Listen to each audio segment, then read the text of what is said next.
Amina lele, Amina lele, Amina lele, Amina lele,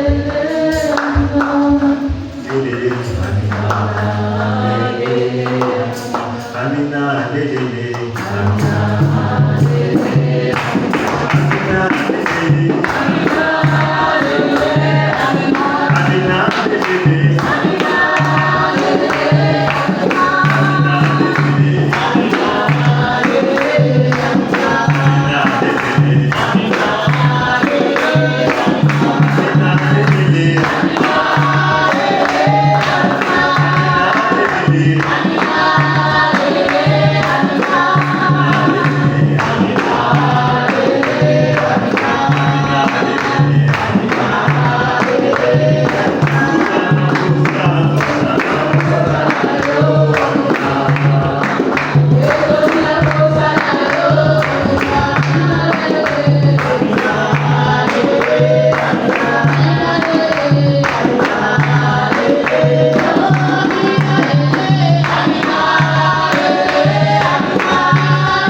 qui a été déjà émise, celui de la croix.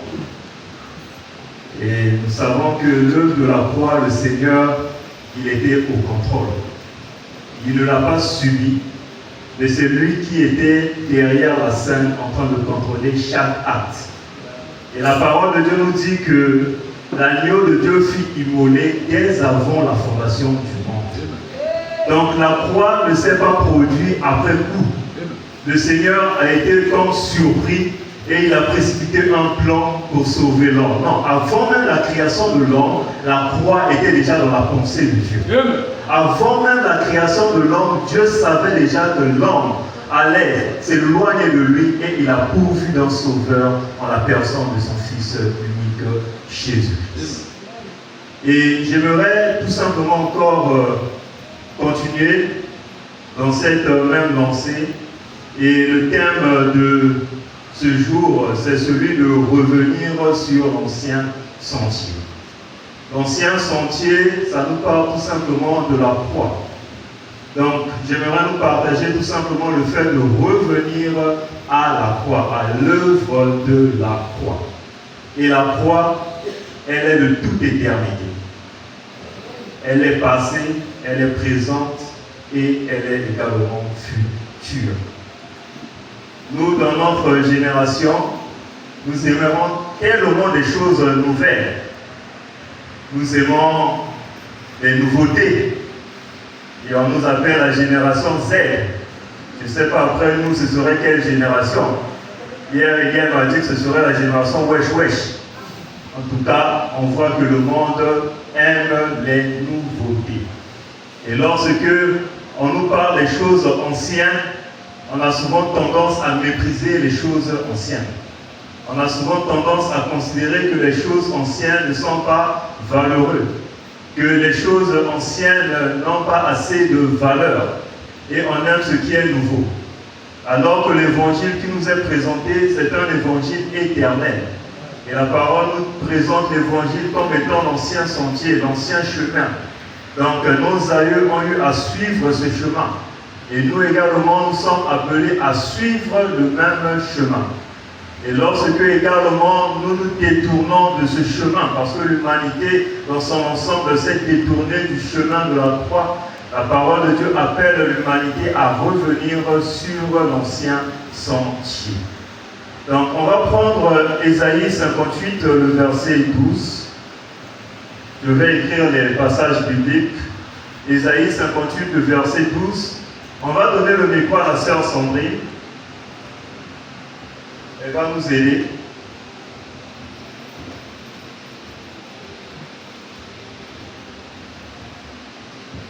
La sœur Sandrina. J'aimerais que tu m'aides avec la lecture.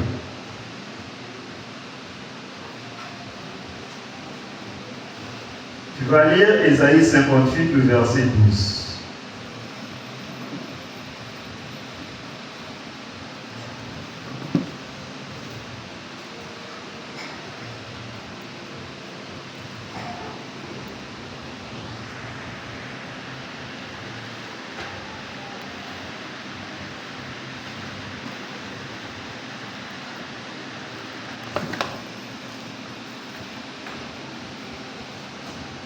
Ésaïe chapitre 58, verset 12. Les tiens rebâtiront sur d'anciennes ruines, tu relèveras le fondement entier, on t'appellera le parateur de fraîche, celui qui restaure le chemin, qui rend le pays habitable. Amen. Donc ici, on nous parle du fait que nous devons rebâtir sur d'anciennes ruines et relever les fondements antiques. Et dans ce passage, cela nous parle d'abord de la restauration de la Jérusalem dans le millénium. Donc dans le millénium, la Jérusalem sera restaurée et elle sera restaurée sur les fondements existants. Mais ce passage nous parle également de ce qui s'est passé dans l'attente que nous sommes de la restauration de Jérusalem. C'est qu'avant cette restauration, il y a déjà un avant-goût de la restauration de cette ville, un avant-goût de la restauration du temple de Dieu. Et cet avant-goût, on le voit premièrement avec la reconstruction du temple, avec Esdras et Néhémie. Ils ont eu à accomplir également ce passage. Pourquoi? Parce qu'ils ont eu à rétablir les fondements de l'ancienne Jérusalem, à rétablir les fondements de l'autel des holocaustes. Et ce passage nous parle non seulement de ce qui s'est passé avec Esdras, avec Néhémie, avec Zorobabel, mais cela nous parle également de nous. Nous également, nous sommes une ville. La parole de Dieu présente notre cœur comme étant une cité. Et cette cité, il peut arriver également qu'elle soit détruite. Cette cité, il peut arriver également qu'elle puisse subir la ruine. Et le même passage s'applique également à nos cœurs. Lorsque nous subissons la ruine, eh bien, il y a cette promesse de la restauration. Il y a cette promesse de rétablir les fondements. Il y a cette promesse de revenir sur les sentiers antiques. Il y a cette promesse de revenir sur ce que les anciens ont posé comme fondement. Et dans ce passage, Ésaïe, en parlant de la restauration des ruines, il prophétisait déjà par là que la Jérusalem de l'époque allait subir la destruction. Et c'est ce qui va se passer. Pourquoi? Parce que Israël, dans son ensemble, va continuer dans la vie du péché. Israël, dans son ensemble, va continuer dans la vie de la désobéissance avec la parole de Dieu. Et Moïse avait averti Israël que si vous continuez à désobéir au Seigneur, eh bien, il y aura un jugement qui tombera sur vous et il y aura la déportation. Il y aura la destruction. Il y aura le fait que l'ennemi viendra et il va renverser la ville. Et c'est ce qui va se passer du temps d'Israël et de Juda. Et pour cela, on va prendre premièrement Jérémie. Nous sommes dans Jérémie 25.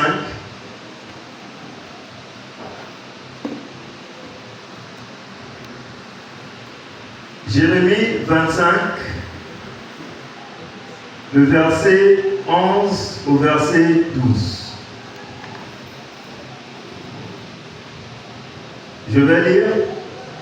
Tout ce pays deviendra une ruine, un désert, et ces nations seront asservies au roi de Babylone pendant 70 ans.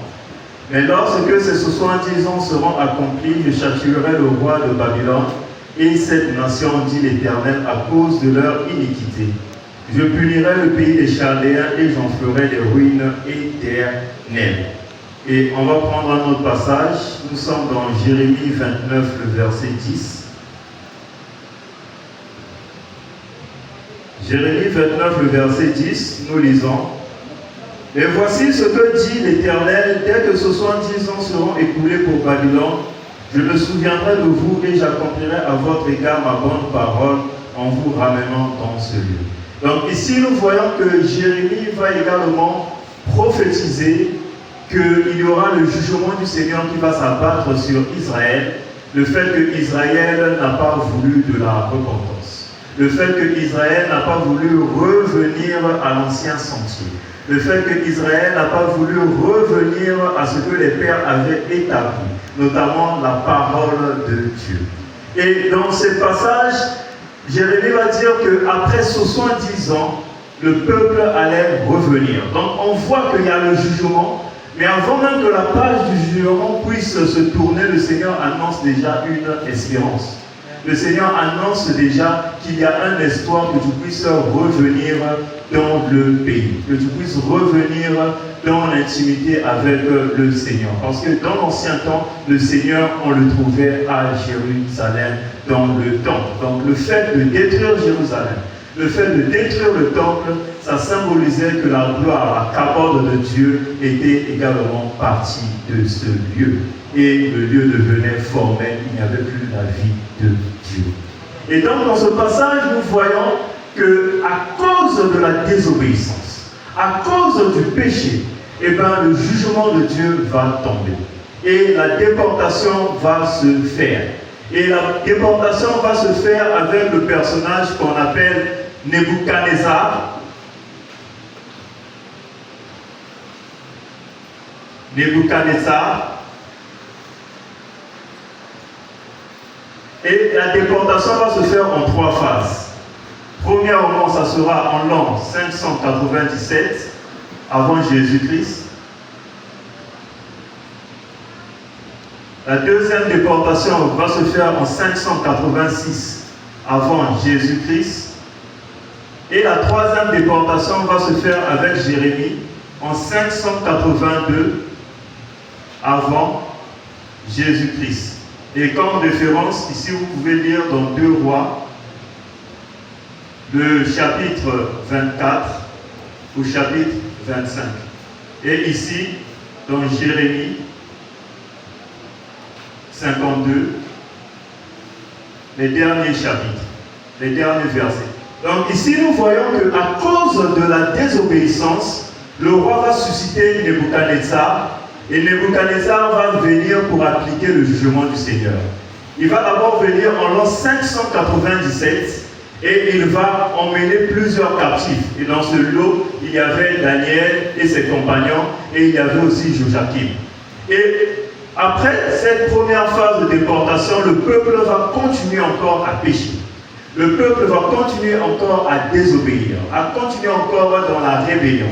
Et il y aura une deuxième déportation en l'an 586 avant Jésus-Christ, et c'est là que le temple sera réduit.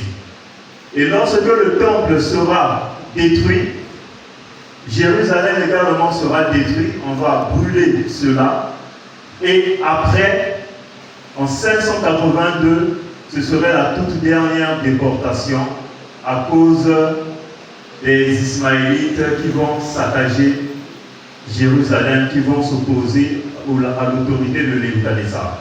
Et donc, de par ces 3 dates, nous voyons que le jugement du Seigneur va s'accomplir. Pourquoi? Parce qu'on a un peuple qui n'a pas voulu demeurer dans l'ancien sentier, qui n'a pas voulu demeurer sur le chemin que le Seigneur leur avait montré. Et en cela, on va prendre également Jérémie 6, le verset 16.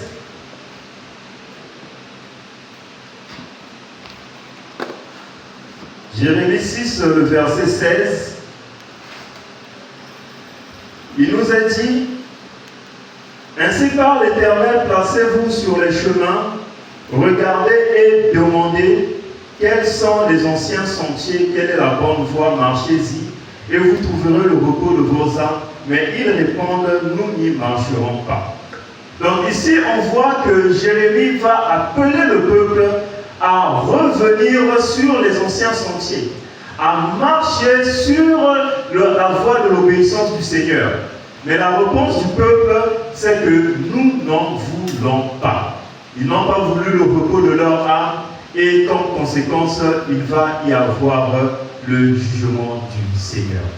On va encore prendre un autre passage. Nous sommes dans Jérémie 31, le verset 21.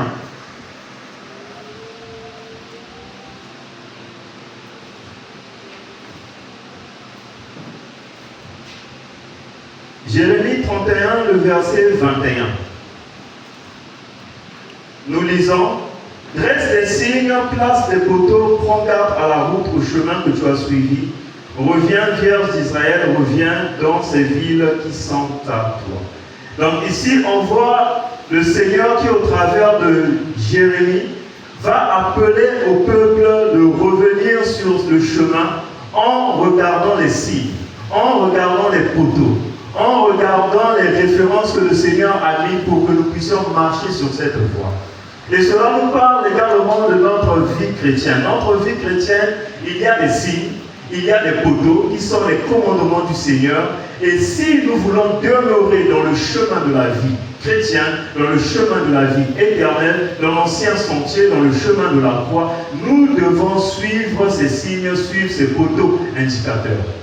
Donc, on s'imagine dans un désert, parce que Jérémie a vécu dans le désert de Judée. Et le désert de Judée, c'était un désert où plusieurs se perdaient. C'était un désert où, pour traverser ce désert, il fallait suivre l'ancien sentier. Et il n'y avait pas que l'ancien sentier, il y avait aussi plusieurs autres sentiers, plusieurs autres chemins. Et pour que tu puisses traverser ce désert, tu ne puisses pas te perdre et te retrouver seul dans le désert et que tu puisses mourir par la sécheresse, il fallait suivre ces poteaux que les anciens avaient placés pour que tu puisses t'orienter au travers de ce désert. Et ici, dans ce passage, nous voyons que le peuple, au lieu de suivre ce chemin tracé, ils vont vouloir suivre les chemins où il n'y avait pas des poteaux, où il n'y avait pas des signes indicateurs pour montrer le chemin. Et la conséquence, c'est que le peuple va s'égarer. La conséquence, c'est que le peuple va se désorienter. Pourquoi? Parce qu'il n'y avait plus ces références pour les aider à demeurer sur la voie. Donc ici, dans ce passage, on voit que le Seigneur nous invite à demeurer sur l'ancien sentier. Pourquoi? Parce qu'il y a plusieurs sentiers. Le Seigneur va dire qu'il y a deux voies devant nous. Il y a la voie de la vie et il y a également la voie de la mort. Mais il nous conseille de suivre la voie de la vie. Et pour suivre la voie de la vie, le Seigneur a mis ses poteaux, a mis ses indications. On voit la parole de Dieu, la Torah, les 10 commandements, qui sont des poteaux qui nous sont donnés pour que nous puissions marcher dans la voie du Seigneur. On voit la repentance, qui sont ces poteaux qui nous sont donnés pour que nous puissions marcher dans la voie du Seigneur. On va encore prendre un autre passage. Nous sommes dans Proverbe 22, le verset 28.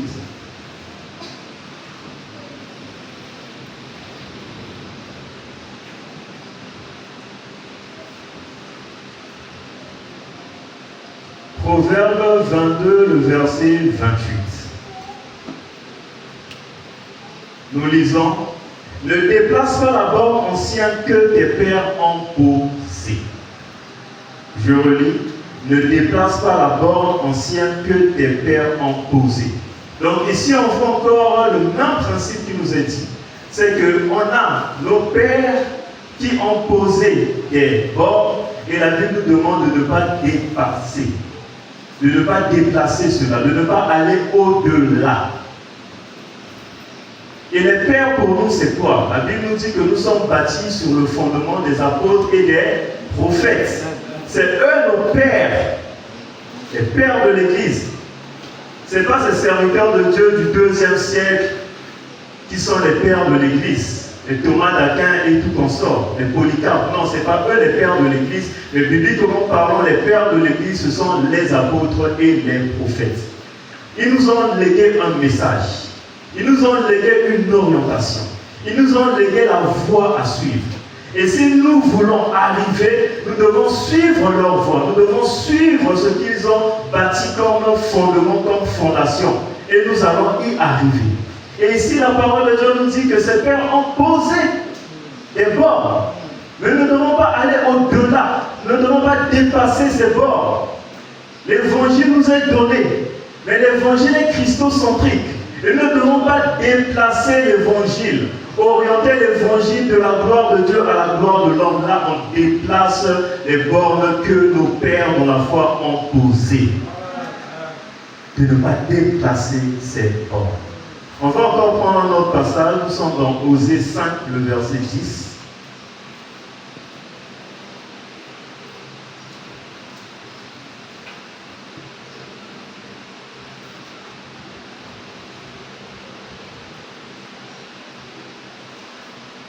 Je lis. Les chefs de Juda sont comme ceux qui déplacent les bords. Je répandrai sur eux ma colère comme un torrent. Les chefs de Juda sont comme ceux qui déplacent les bords. Je répandrai sur eux ma colère comme un torrent. Donc ici, on voit le Seigneur qui dit qu'il va répandre sa colère sur ces chefs de Juda. Pourquoi? Parce qu'ils déplacent les bords que le Seigneur a établis. Donc par ce passage, nous comprenons que la colère de Dieu tombera sur ces personnes qui déplacent les bords. Sur ces personnes qui vont au-delà de ces poteaux indicateurs. Sur ces personnes qui vont au-delà de l'obéissance à la parole de Dieu. Et il y a la colère de Dieu sur ces personnes. Et malheureusement, c'est ce que ces chefs vont continuer à faire malgré les interpellations du Seigneur. Ils vont désobéir au Seigneur, déplacer les bords. Ils vont tomber dans l'idolâtrie. Ils vont tomber dans le vol. Ils vont tomber dans l'adultère, dans la fornication, dans l'immoralité à outrance. Ils vont déplacer les bords. Et comme sanction, le Seigneur va les châtier. Pourquoi? Parce qu'il dit ici qu'il va faire fondre sa colère sur ceux qui déplacent les bords. On va encore prendre un autre passage. Nous sommes dans Amos 6, le verset 4 au verset 7.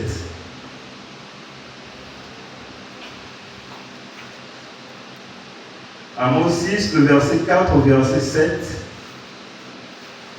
Je vais lire. Ils reposent sur des lits d'ivoire. Ils sont mollement étendus sur leurs couches. Ils mangent les agneaux du troupeau et vomissent à l'engrais. Ils extravaguent au son du luth. Ils se croient habiles comme David sur les instruments de musique. Ils boivent le vin dans de larges coupes. Ils soignent avec la meilleure huile et ils ne s'attristent pas sur la ruine de Jérusalem.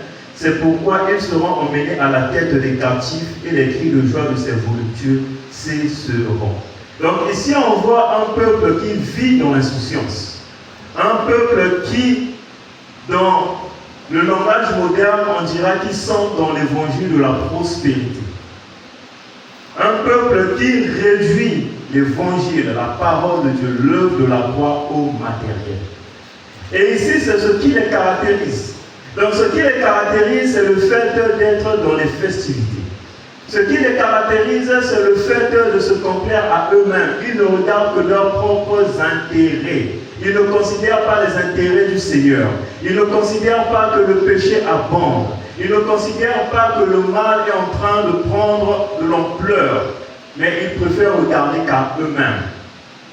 Et la Bible ici nous dit qu'ils se croient bien comme David sur les instruments de musique. Donc on voit que ce sont des hommes religieux. Ils boivent le vin dans de larges coupes et soignent de la meilleure huile. Et ils ne s'attristent pas sur la ruine de Jérusalem. Donc ce sont des gens qui ne voient pas la ruine de Jérusalem, qui ne voient pas que le péché est en train de prendre de l'ampleur, qui ne voient pas qu'il faut dénoncer le péché. Et ils ont dilué la parole de Dieu, dilué l'évangile. Et c'est ce que nous remarquons en ce temps du soir. C'est qu'il y a plusieurs qui nous présentent un évangile mielleux, où ils nous parlent que de l'amour de Dieu, mais ils oublient que Dieu est également juste. Ils oublient que Dieu est également saint.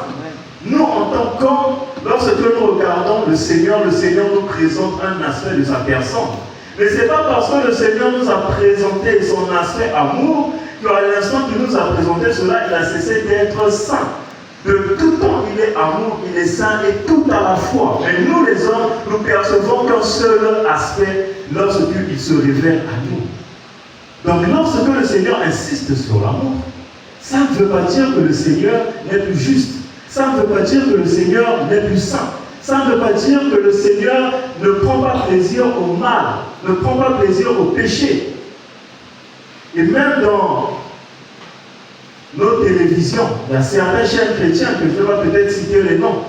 Lorsque on suit ces chaînes, ce qu'on remarque, c'est que ces chaînes sont basées dans des pays européens où l'homosexualité est à outrance.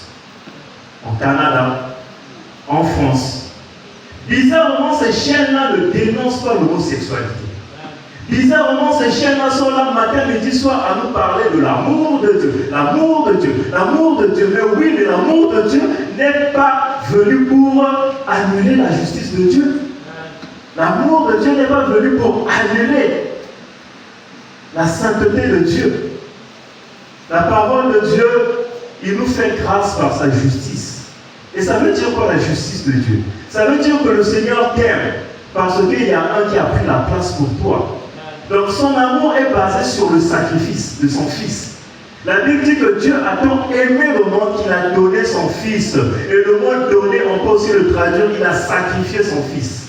Donc le fait qu'il a sacrifié son Fils, le fait qu'il est en train de t'aimer, sache que tes péchés ont été transférés à son Fils. Donc ce n'est pas un amour gratuit, ce n'est pas un amour comme cela nous est présenté, mais c'est un amour qui se base sur la sainteté du Seigneur. Dieu t'aime parce qu'il est saint.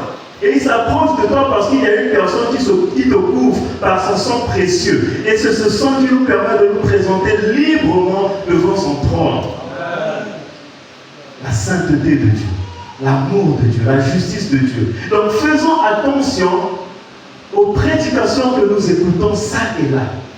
Des personnes qui, comme ce que nous voyons ici, ils ne nous parlent que de la prospérité. Ils ne nous parlent que des choses mielleuses. Et ici, on nous dit qu'ils extravagent, ils jouent, ils se croient habiles. Donc on voit des personnes qui sont là que dans les émotions, sans pour autant toucher le fond du cœur. Et ici, la Bible dit qu'ils ne pleurent pas sur les rues de Jérusalem. Nous, enfants de Dieu, qu'est-ce que cela nous fait de voir que les bornes sont déplacées? Est-ce qu'on va être comme ces personnes qui sont dans l'insouciance? Est-ce qu'on va être comme ces personnes, cela ne leur dit absolument rien? Malgré que leur vie est en train d'être détruite par le péché. Nous également, malgré que nos familles sont en train d'être ravagées par le péché, est-ce qu'on sera là dans l'insouciance? On voit notre société. Est-ce qu'on sera toujours là dans l'insouciance? Nous devons dénoncer ces choses et présenter à ce monde le véritable évangile. Et ici, dans la parole de Dieu, il nous est dit qu'il ne porte pas, il ne s'attriste pas sur la ruine de Joseph. Et c'est ce que le Seigneur aimerait pour tout un chacun. C'est que face à la société qui déplace des bornes anciennes avec des lois iniques, nous devons nous attrister. Et si on ne ressent plus cette tristesse du Seigneur, cela montre que notre amour envers lui a pris un coup. Parce que nous devons être en synchronisme avec son cœur. Tel il est, tel nous sommes. Quelle serait la réaction du Seigneur en voyant qu'aujourd'hui, l'immoralité prend de l'ampleur, l'idolâtrie prend de l'ampleur. On nous présente l'athéisme, le fait de croire que Dieu n'existe pas, c'est de l'idolâtrie. Pourquoi? En le disant, l'homme se divinise lui-même. Et c'est une abomination devant le Seigneur. Est-ce que cela nous attriste-t-il? Ou plutôt, on se complète à regarder à nos propres intérêts. Mais lorsque Jérusalem était en ruine, il y a eu de ces hommes et de ces femmes qui ont pleuré. Il y a eu de ces hommes et de ces femmes qui se sont attristés parce qu'ils ont vu que les bornes ont été déplacées. Et notamment Daniel, avec ses compagnons. On voit que ce sont des hommes qui ont porté le fardeau de Jérusalem, qui ont porté le fardeau de cette cité qui a été détruite par Nebuchadnezzar. Et on peut même remonter encore dans le temps avec Déborah. On voit également que Déborah, en son temps, une femme, mais quand elle va remarquer que la société où elle était emplie du péché, où elle était emplie de la désobéissance, elle va porter ce fardeau. Lisons quand même cela. Nous sommes dans Juge 5.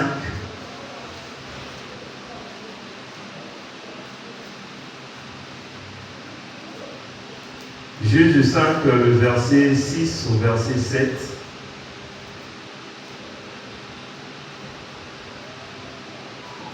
Je vais commencer à partir du verset 5. Je vais lire. Les montagnes s'ébranlèrent devant l'Éternel, ce Sinaï devant l'Éternel, le Dieu d'Israël. Au temps de Shamgar, fils d'Anath, au temps de Jaël, les routes étaient abandonnées. Et ceux qui voyageaient prenaient les chemins détournés. Les chefs étaient sans force en Israël, sans force. Quand je me suis levé, moi, Déborah, quand je me suis levé comme une mère en Israël. Je peux continuer. Il avait choisi de nouveaux dieux, alors la guerre était aux portes. On ne voyait ni bouclier ni lance chez 40 milliers en Israël. Donc ici au verset 8, nous voyons que le peuple avait choisi des nouveaux dieux. Et le fait qu'ils ont choisi des nouveaux dieux, eh bien la guerre va se déclarer à leur porte. Et ici on voit que Déborah, elle va se lever comme une mère. Elle va se lever en voyant que les chefs étaient devenus sans force, en voyant que les intérêts du Seigneur étaient menacés, que les bornes étaient déplacées. Déborah va se lever. Et nous également, nous devons être cette Déborah de ce temps du soir. Cette église qui se lève, cette église qui remarque qu'il y a la tiédeur, cette église qui remarque qu'il n'y a plus la passion du Seigneur, elle doit se lever, elle doit combattre également.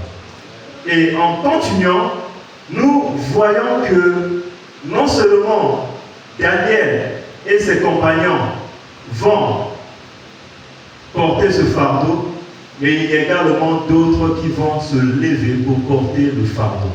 Porter le fardeau, pourquoi? Parce qu'ils vont se rendre compte que la Jérusalem est détruite. Nebuchadnezzar est venu, il a fait un saccage. Le temple est détruit. Et il y a un personnage qui va se lever. Et ce personnage, bizarrement, il va s'agir de Cyrus. Le Seigneur va réveiller l'esprit de Cyrus. Et Cyrus va accomplir la volonté du Seigneur. Qu'est-ce que Cyrus va dire? Il va émettre un ordre, une ordonnance royale pour reconstruire Jérusalem. On va prendre Esdras.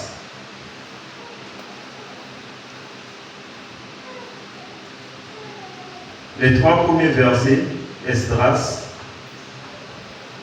La première année de Cyrus, roi de Perse, afin que s'accomplisse la parole de l'Éternel prononcée par la bouche de Jérémie.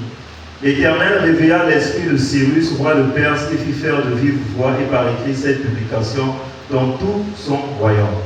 Ainsi parle Cyrus, roi de Perse, l'Éternel, le Dieu des cieux, m'a donné tous les royaumes de la terre et il m'a commandé de lui bâtir une maison à Jérusalem en Juda. Qui d'entre vous est de son peuple, que son Dieu soit avec lui et qu'il monte à Jérusalem en Juda et bâtisse la maison de l'Éternel, le Dieu d'Israël, c'est le Dieu qui est à Jérusalem. Donc ici on voit Cyrus qui va accomplir la parole du Seigneur. Et on voit que le fait qu'il y a la ruine, le fait qu'il y a des hommes comme Daniel qui vont prier le Seigneur, parce que Daniel il nous a dit que 3 fois le jour, il se consacrait à son Dieu. Et bien le Seigneur va susciter une parole. Et cette parole va être le point de départ pour la restauration. Le point de départ pour revenir sur l'ancien sentier. Donc c'est pour nous dire que la restauration a pour base la parole de Dieu. La restauration a pour base la volonté du Seigneur. Tout commence par la parole de Dieu. Lorsque le Seigneur dit une parole, c'est le début de la restauration dans la vie d'une personne, et comme avec Jérusalem. Et ici, nous voyons que Cyrus, en demandant au peuple de monter, eh bien, plusieurs vont monter pour accomplir cette parole, parce qu'ils vont comprendre que ce qui sortait de la bouche de Cyrus, ça venait de Dieu. Et parmi ces personnes qui vont monter, il va se trouver un personnage dans la personne de Esdras. Et non seulement Esdras, il va aussi monter Zorobabel, il va aussi monter Josué. Et de cette personne, le Seigneur va susciter des prophètes, notamment Agé et Zacharie. Et Agé et Zacharie vont être là pour fortifier le peuple à accomplir cette parole du Seigneur. Donc ici, nous voyons que pour que cette restauration ait lieu, il a fallu que la parole de Dieu soit remise au centre. Il a fallu que le peuple puisse s'attacher à la parole de Dieu, à la promesse de Dieu. Et non seulement Zorobabel et Josué, mais ils vont entraîner beaucoup de personnes avec eux pour revenir à Jérusalem afin de rebâtir le temple. Donc par là, nous voyons que pour être restauré, il faut revenir à la parole de Dieu. Et la parole de Dieu, c'est ça notre ancien sentier. C'est ça notre ancien chemin. La parole de Dieu, c'est ça notre boussole. Il n'y a pas de réveil sans parole de Dieu. Et une parole de Dieu profonde, non pas superficielle. Une parole de Dieu qui touche les cœurs. Pourquoi? Parce que Zorobabel, Josué et le peuple ont été touchés dans leur cœur. Et cela encore nous appelle à nous, enfants de Dieu, serviteurs de Dieu, à être de ces hommes et de ces femmes qui cherchent le Seigneur afin d'annoncer sa parole qui va toucher nos familles, qui va toucher ces sociétés, qui va toucher notre entourage. Et on va voir que Esdras va également fortifier le peuple. Dans Esdras 7, le verset 10, il nous a dit que Esdras passait son temps à étudier la parole de Dieu. On va le voir, Esdras 7.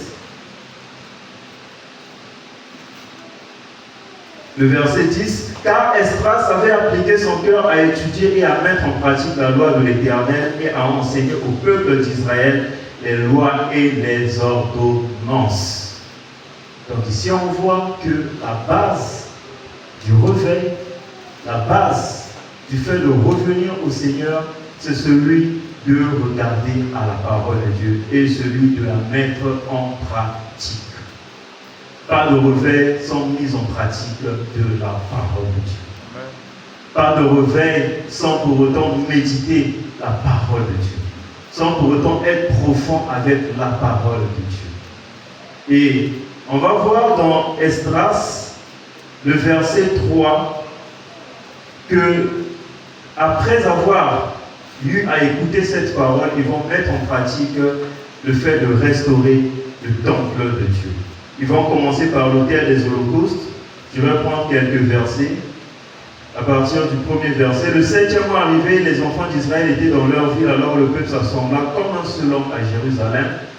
Josué, fils de Josadok, avec ses frères et les sacrificateurs, et Zorobabel, fils de Shaltiel, avec ses frères, se levèrent et bâtirent l'autel du Dieu d'Israël pour y offrir des holocaustes, selon ce qui est écrit dans la loi de Moïse, homme de Dieu. Ils rétablirent l'autel sur ses fondements, quoiqu'ils eussent à craindre les peuples du pays, et ils y offrirent des holocaustes à l'Éternel, les holocaustes du matin et du soir. Ils célébrèrent la fête des tabernacles comme il est écrit, et ils offrirent jour par jour des holocaustes selon le nombre ordonné pour chaque jour. Donc ici, nous voyons qu'ils vont rétablir l'autel des holocaustes.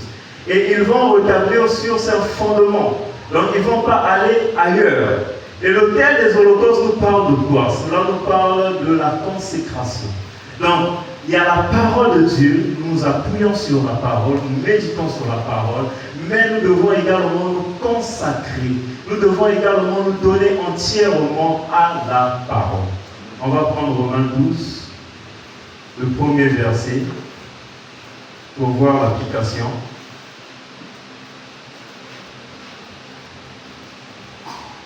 Je vous exhorte donc, frères, par les compassions de Dieu, à offrir vos corps comme un sacrifice vivant, saint, agréable à Dieu, ce qui sera de votre part un culte raisonnable. Donc ici, nous voyons que le peuple va comprendre que pour que la gloire de Dieu puisse revenir, la cabale de Dieu, il faut également se consacrer. Après avoir écouté la parole de Dieu, il faut la mettre en pratique, il faut se donner entièrement au Seigneur. Et Esdras, en hébreu, ça veut dire Ezra, ça signifie tout simplement secours. Donc on voit que dans la personne de secours, c'est un peuple qui crie à l'aide au Seigneur, qui demande l'aide du Seigneur pour que l'autel des holocaustes soit restauré, qui demande l'aide du Seigneur pour que le temple soit rebâti. Et dans Psaume 121, il nous a dit quoi? Je lève les yeux vers les montagnes, d'où me viendra le secours? Le secours me vient de l'Éternel, qui a fait les cieux et la terre. Donc on voit que le secours vient de l'Éternel. Et c'est ce que Esdras et le peuple vont appliquer dans leur vie. Et ils vont voir la main de Dieu. Ils vont voir le secours de Dieu. Et non seulement cela, parce qu'on est sur un processus de restauration, parce que les fondations ont été renversées, donc il fallait commencer pas à pas. Donc ils vont d'abord commencer par l'autel des holocaustes et après ils vont passer au temple en entier. Mais toujours sur les mêmes fondations, sur les mêmes fondements. Et après Esdras, il va se lever un autre serviteur de Dieu en la personne de Néhémie. Et Néhémie, ça signifie l'Éternel a consolé. Et qu'est-ce que Néhémie va faire? On est dans Néhémie 1.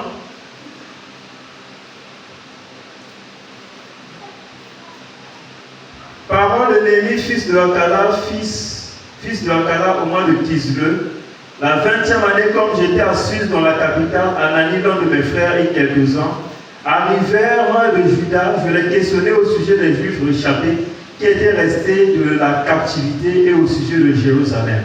Ils me répondirent, ceux qui sont restés de la captivité sont dans la province, au comble du malheur et de l'opprobre. Les murailles de Jérusalem sont en ruine et ses portes sont consumées par le feu. Lorsque j'ai entendu ces choses, je m'assis, je pleurais et je fus plusieurs jours dans la désolation. Je jeûnais et je priais devant le Dieu des cieux et je dis, ô Éternel Dieu des cieux, Dieu grand et redoutable, toi qui gardes ton alliance et qui fais miséricorde à ceux qui t'aiment et qui observent tes commandements. Donc ici, nous voyons que d'abord l'autel des holocaustes a été rebâti sur ses anciens fondements. Après, c'est le temple qui va être rebâti. Et après le temple, il y avait toujours les murailles de Jérusalem qui étaient en ruine. Et Néhémie, qui signifie l'Éternel a consolé, lorsqu'il va demander à ceux qui revenaient de Jérusalem, pourquoi? Parce que Cyrus avait demandé le peuple de retourner à Jérusalem pour bâtir la maison de Dieu, et bien ils vont lui faire le rapport que les gens sont dans le malheur, et non seulement dans le malheur, mais également que les murailles de Jérusalem sont en ruine. Et lui, quand il va écouter cela, est-ce qu'il va être dans l'indifférence? Non. Et le malheur parle du péché. Est-ce que nous également, lorsque nous écoutons qu'un frère ou une sœur est dans le péché, qui signifie dans le malheur, est-ce que nous également nous portons ce fardeau à cœur, comme Néhémie? Néhémie, il était un prince, mais il n'a pas regardé sa condition. Il a voulu s'attrister sur la ruine de Jérusalem, comme on l'a vu dans Amos. Il a voulu porter le fardeau du Seigneur.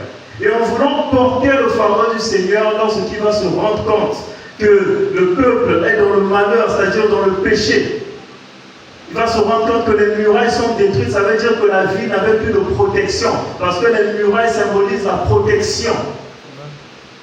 Il va s'attrister dans son cœur.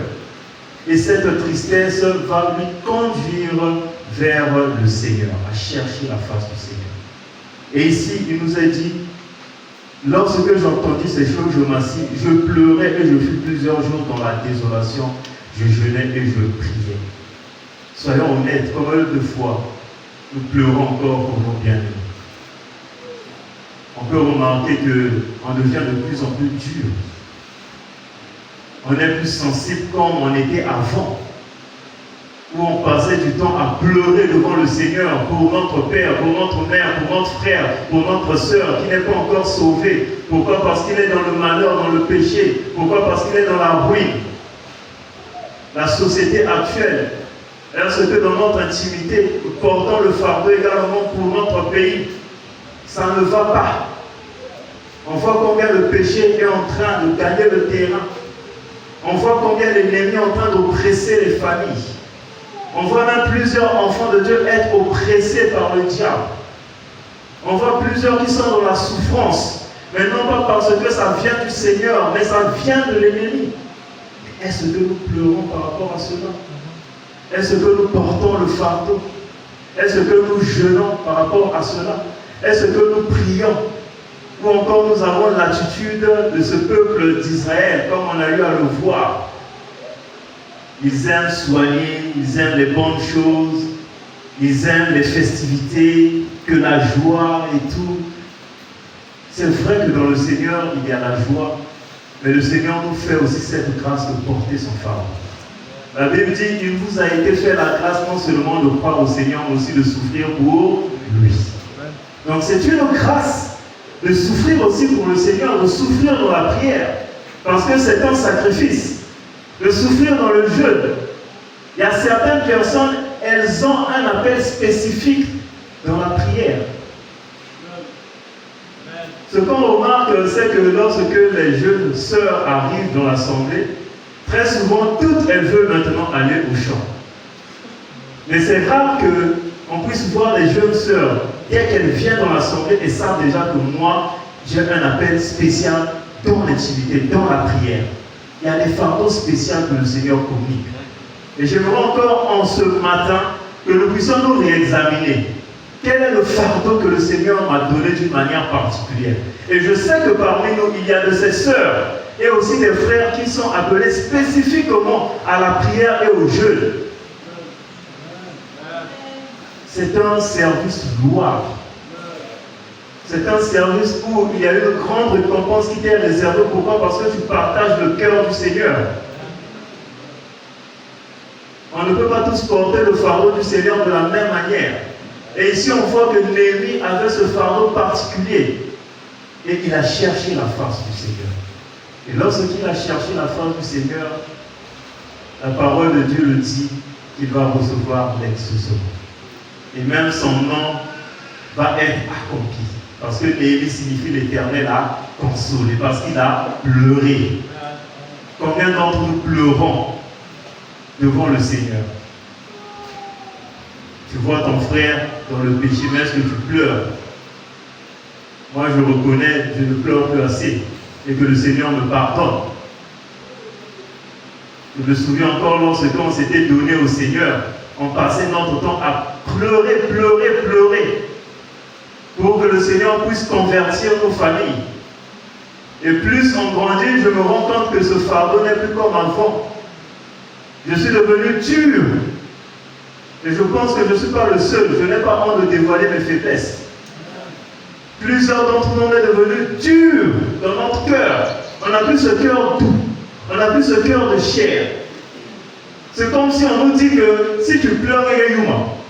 Mais dans le Seigneur, il faut voir Yuma. C'est une grâce à voir Yuma. Et maintenant, on montre que la Sumuta, ça c'est bon. Même si pour le monde c'est la faiblesse, mais d'après le Seigneur, c'est bon que tu portes ce fardeau. Frère, nous demandons encore au Seigneur ce cœur de Néhémie. Parce que si on n'a pas ce cœur, on ne verra pas le réveil. Si on n'a pas ce cœur, on ne verra pas la gloire de Dieu. Si on n'a pas ce cœur, on ne verra pas la consolation du Seigneur. Si on n'a pas ce cœur, on ne fera pas la restauration des ruines. Et lorsque Néhémie va prier, au chapitre 3, il nous est dit qu'ils vont se mettre à réparer les murailles de Jérusalem. Donc c'est tout le peuple qui va être saisi par ce fardeau. Pourquoi? Parce qu'il y a un homme qui a payé le prix dans l'intimité. Et parmi ce peuple, au verset 12, il nous est dit à côté de travailler avec ses filles Shaloum, fils d'Alouchèche, chef de la moitié du district de Jérusalem. Donc à partir du verset 11, oui voilà. Une autre portion de la muraille et la tour des faux furent réparées par Malkija, chef de Harim, et par Achou, fils de Pachat Moab. À côté de travailla avec ses filles Shaloum, fils d'Alouchèche, chef de la moitié du district de Jérusalem. Donc ici on voit que Shaloum va aussi travailler avec ses filles. Donc c'est tout le peuple ensemble qui va se mettre comme un seul homme pour rebâtir les murailles. Pourquoi? Parce que la ville était exposée.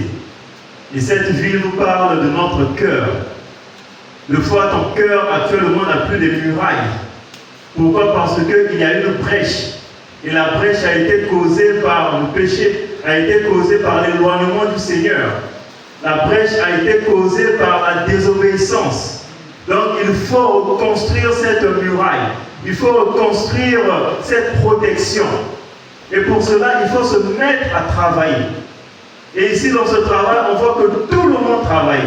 On pouvait dire que ça se limitait qu'aux hommes. Mais ici, on nous dit également les filles travaillaient aussi. Donc, dans l'œuvre du Seigneur, tout le monde a sa place. Tout le monde a un rôle à jouer. Et ils vont se mettre à bâtir. Et Jérusalem va retrouver ses murailles. Et on revient encore à ce passage d'Ésaïe 58, verset 12, où il nous est dit que nous devons rétablir les fondements. Nous devons revenir sur les sentiers antiques. Et c'est ce que le peuple a eu à faire. Et ils vont célébrer le Seigneur. Pourquoi? Parce que ce qui avait été détruit par Nebuchadnezzar en l'an 586, ils vont rebâtir cela. Et la gloire de Dieu va revenir. Et la Bible dit que la gloire de la seconde maison est supérieure à la gloire de la première maison. Pourquoi? Parce que bien que c'est un passage qui nous parle de la gloire dans le millénium, mais cette gloire-là avait plus de valeur pour le Seigneur que la gloire du temple de Salomon. Pourquoi? Parce qu'il y a des hommes et des femmes qui se sont levés. Parce qu'ils se sont rendus compte que non, Jérusalem est en ruine, l'église est en ruine, on doit se lever, on doit bâtir, on doit construire. Ils se sont rendus compte que non, nous sommes en train de dormir. Et le Seigneur a suscité plusieurs personnes pour encourager le peuple à rebâtir les murailles. Jérusalem. Jérusalem, c'est toi. Jérusalem, c'est moi. Jérusalem, c'est l'église. On peut aussi extrapoler, Jérusalem, c'est aussi la société. Cette société est en ruine. Mais le Seigneur cherche en ce matin des hommes et des femmes qui vont se lever, qui vont porter ce fardeau dans leur cœur. Des hommes et des femmes qui vont payer le prix. Et ne pas se ressembler à ceux qu'on a vus dans Amos, qui ne regardaient qu'à leurs propres intérêts, l'évangile de la prospérité, où on ne se soucie plus de ce qui fait l'essence même de l'évangile, c'est celui de sauver les hommes, de les arracher du péché. On est sauvé, oui, mais on est sauvé de quoi? On est sauvé du péché. On n'est pas juste sauvé comme une parole en l'air. Mais on est sauvé pourquoi? Parce qu'on a compris qu'il fallait rebâtir notre Jérusalem. Et c'est encore une interpellation que j'aimerais nous adresser, c'est ce que le Saint-Esprit m'a demandé à vous partager en ce matin lorsque je méditais. La ruine de ton cœur. Quel est l'état de ton cœur? La ruine de cette société. Est-ce que nous portons le fardeau de cette société? On n'est pas là juste pour nous complaire. Si le Seigneur nous garde encore ici-bas sur cette terre, c'est pour que nous puissions être ses poteaux indicateurs. Pour que nous puissions être ces hommes et ces femmes références qui vont indiquer à ce monde, voilà le véritable chemin, marchez-y et vous aurez le salut pour vos âmes. Tu n'es pas ici-bas sur terre juste pour être Premier ministre ou pour avoir de l'argent pour t'acheter une voiture, c'est trop bas. Mais si le Seigneur te garde, c'est pour que tu fasses l'œuvre de Néhémie. C'est pour que tu fasses l'œuvre d'Esdras. Parce que plus on est en train d'avancer, plus l'apostasie est en train de s'accroître. Et le Seigneur a besoin d'un peuple qui est conscient des réalités actuelles. Un peuple qui est conscient que ce monde va à sa ruine. Il n'y a plus rien à sauver de ce monde. Il n'y a plus rien à espérer de ce monde. Voilà pourquoi on doit être ces sentinelles qui vont appeler au monde à se repentir. Mais avant d'appeler au monde à se repentir, toi-même, tu dois d'abord te rassurer que tu es sur la tour de garde. Tu dois d'abord te rassurer que tu es avec le Seigneur. Tu dois d'abord te rassurer que ton cœur est bien protégé, que les murailles de ton cœur ne sont pas détruites, que le péché n'est pas infiltré, qu'il n'y a pas la rancune, qu'il n'y a pas la colère, qu'il n'y a pas la haine de ton cœur, qu'il n'y a pas le ressentiment, qu'il n'y a pas toutes ces choses qui empêchent la gloire de Dieu de se manifester. Jérusalem. Portons le fardeau du Seigneur.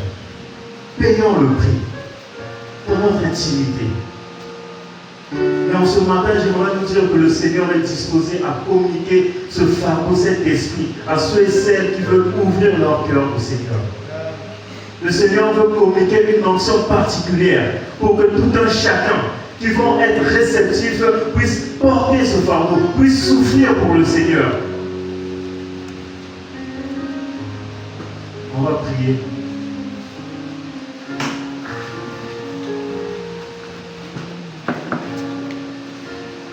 Éternel Père Céleste, Papa, c'est avec tremblement, Seigneur, que je me tiens, Seigneur, devant ton peuple. Peut-être qu'ils peuvent se dire que je suis meilleur qu'eux, Seigneur. Mais Père éternel, en rien, Seigneur, je suis meilleur, parce que moi aussi, je me réponds, Seigneur, devant toi, Seigneur, Père. Seigneur, Père éternel, oh Papa, je réalise, Seigneur, encore, Seigneur, que j'ai perdu, Seigneur. Oh Père éternel, ce fardeau, cette sensibilité, Seigneur, par rapport au perdu. J'ai perdu, Seigneur, cette sensibilité par rapport, Seigneur, au fait de voir que la ruine, Seigneur, Père éternel, est en train de s'établir dans ma société. Seigneur, si tu nous as établis ici-bas, Seigneur, c'est pour que nous puissions également nous attrister, Seigneur, face à la montée du péché. C'est pour que nous puissions également, Père éternel, Papa, porter, Seigneur, ton fardeau, Seigneur. Oh, nous aimons, Seigneur, Père éternel, Papa, oh, Seigneur, partager ta joie. Nous aimons, Seigneur, partager tes bénédictions. Mais nous ne voulons pas, Seigneur, souffrir aussi pour toi, Seigneur. Père éternel, nous voulons être cette église, Seigneur, qui souffre aussi pour toi. Cette église, Seigneur, qui paye le prix, Seigneur, pour toi, Seigneur. Père éternel, oh Dieu, en ce matin encore, souviens-toi, Seigneur, de nous. En ce matin, nous voulons encore apprendre à pleurer, Seigneur. Si nous avons cessé de pleurer dans notre intimité, si nous avons cessé, Seigneur, de prier, Seigneur, pour les perdus, oh Seigneur, restaure cela, Seigneur. En ce matin, Seigneur, restaure, Seigneur, l'esprit de prière. Restaure, Seigneur, Père, l'esprit de supplication. Oh, nous voulons être, Seigneur, un peuple, Seigneur, qui se tient, Seigneur, à genoux, Seigneur, devant toi. Pour, Seigneur, la ruine, Seigneur, le Pointe-Noire. Pour, Seigneur, la ruine, Seigneur, du Congo. Pour, Seigneur, la ruine, Seigneur, de notre famille, de ce monde, Seigneur, Père. Oh, Seigneur, viens encore, Seigneur, Père éternel, souffler cet esprit, Père éternel, oh Dieu. Oh, tu m'as parlé, Père éternel, oh Papa, comme ce matin, que tu veux, Seigneur, susciter, Seigneur, l'ennemi, Seigneur. Oh, Père éternel, suscite, Seigneur, l'ennemi, Seigneur, Père éternel, dans ce temps du soir. Suscite, Seigneur, Père éternel, oh Papa, une église, Seigneur, qui jeûne, une église qui prie, une église, Seigneur, qui porte le fardeau de Dieu. Oh, Père éternel, oh Papa, fais-nous cette grâce de souffrir pour toi. C'est une grâce, Père éternel, oh Dieu. Oh, Père éternel, je te prie encore que tu communiques, Seigneur, oh l'esprit, Seigneur, Père éternel, de supplication. Que tu communiques, Seigneur, l'esprit, Seigneur, de prière. Que tu communiques, Seigneur, Père, l'esprit, Seigneur, Père, qui restaure, Seigneur. Oh, Père, restaure, Seigneur, Père, les oui, Seigneur, les cœurs, Seigneur, ici des hommes, Seigneur. Tu dis dans ta parole ce que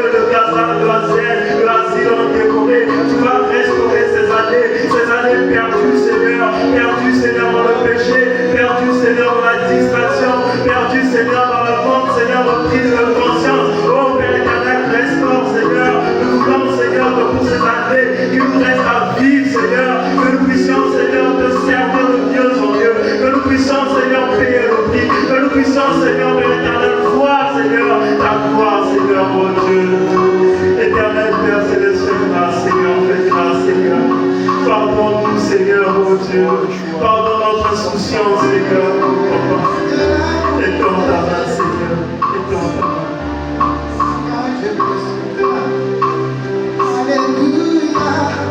Oh, Mashiach. Quand je me souviens de l'amour que j'ai, quand je me souviens de ça, quand je me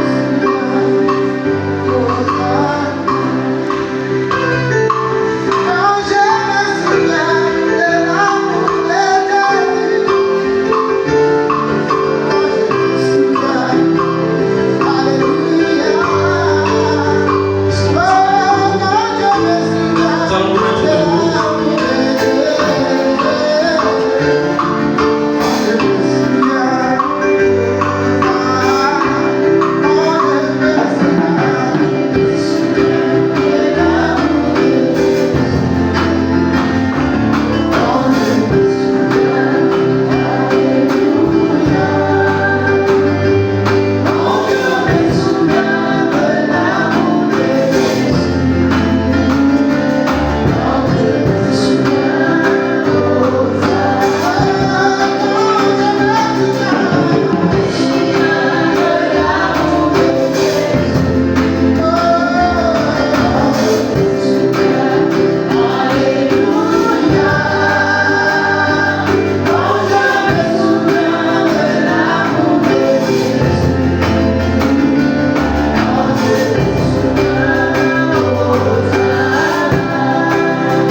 Merci Seigneur mon roi pour ces vérités, mon Dieu, que tu nous as présentées, Seigneur.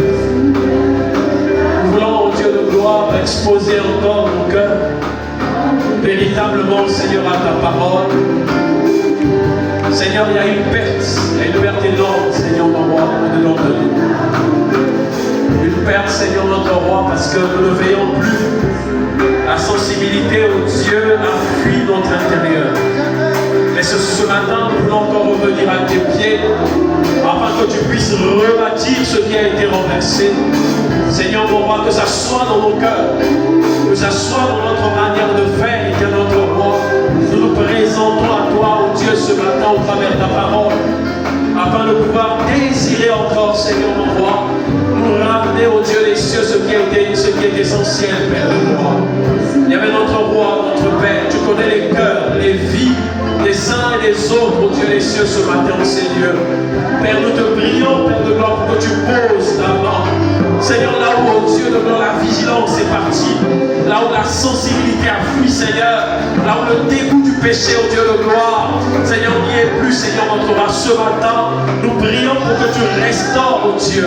Restaure ce qui a été éterni, restaure ce qui a été renversé, restaure ce qui a été volé, restaure, oh Dieu de gloire, ce qui a été pris, oh Dieu, par les vies, Seigneur, par notre négligence, par notre paresse, par notre, oh Dieu de gloire, par notre nonchalance. Seigneur, nous remettons, Dieu, nos cœurs en tes mains, afin que, Père, que tu puisses encore le reconstruire ce matin. Reconstruis-nous, Seigneur, parce que nous avons besoin de toi. Reconstruis-nous, oh Dieu, parce que nous croyons que sans toi, Père, nous ne pourrons absolument rien faire. Reconstruis-nous, Seigneur, notre roi, parce que nous croyons, oh Dieu de gloire, qu'il est difficile pour nous, Seigneur, Père, de pouvoir faire les choses, mon Dieu, les cieux, Père, par nous-mêmes. Et nous crions à toi, Père, afin que tu accordes, mon Dieu de gloire, la grâce. Merci encore pour tout. Louange à toi, honneur à toi.